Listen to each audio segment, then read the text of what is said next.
అన్నమయ్య జిల్లా నందలూరు అయోధ్యలో జనవరి 22వ తేదీన జరగబో శ్రీరామచంద్రుల విగ్రహ ప్రతిష్ఠ మహోత్సవాన్ని పురస్కరించుకొని జనవరి 6న శనివారం నందలూరులో పెద్ద ఎత్తున బైక్ ర్యాలీ నిర్వహిస్తున్నట్లు శోభాయాత్ర నిర్వాహకులు గోపినేని హిమగిరినాథ్ యాదవ్, బూసిరెడ్డి రాజశేఖర రెడ్డి, చలపాటి నరసింహశెట్టి, ఆరుముఖం విశ్వనాథులు తెలిపారు. ఈ సందర్భంగా వారు మాట్లాడుతూ మండలంలోని నాగిరెడ్డిపల్లె పంచాయతీ పరిధిలోని శ్రీ ముత్తుమారమ్మ తల్లి ఆలయం నుంచి ఉదయం 9 గంటలకు శోభాయాత్రగా బైక్ ర్యాలీ ప్రారంభించి ఒంటిమిట కోదండ రామాలయం వరకు కొనసాగి అనంతరం స్వామిని దర్శించుకోవడం జరుగుతుందన్నారు. బైక్ ర్యాలీలో పాల్గొన్న భక్తులందరికీ ఒంటిమిటలో అన్నప్రసాదాన్ని కూడా ఏర్పాటు చేస్తున్నట్లు వారు తెలిపారు.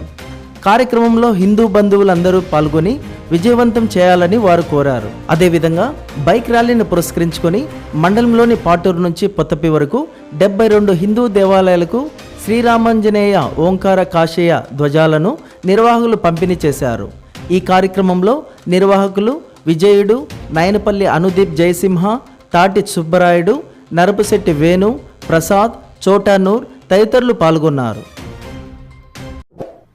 మేము చేసే వీడియోస్ మీ మొబైల్ కి నోటిఫికేషన్ రావాలంటే మా ఛానల్ ను సబ్స్క్రైబ్ చేసుకుని పక్కనే ఉన్న బెల్ ఐకాన్ యాక్టివేట్ చేసుకోండి.